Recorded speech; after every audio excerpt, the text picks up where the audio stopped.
How to check traffic in Google Maps. Hey everyone, welcome back to the channel. If you are new here, don't forget to hit the subscribe button and turn on the notification bell to not miss any updates.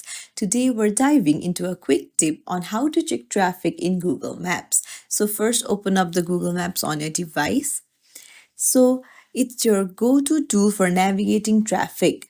So just tap on the directions and put in your location and where you want to go to.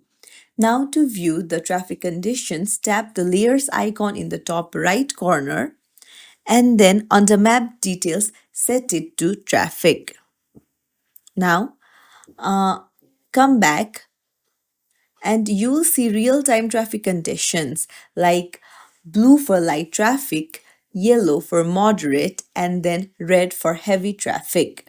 So once you're ready, tap the start button for navigation with real-time updates. Stay informed to avoid the traffic.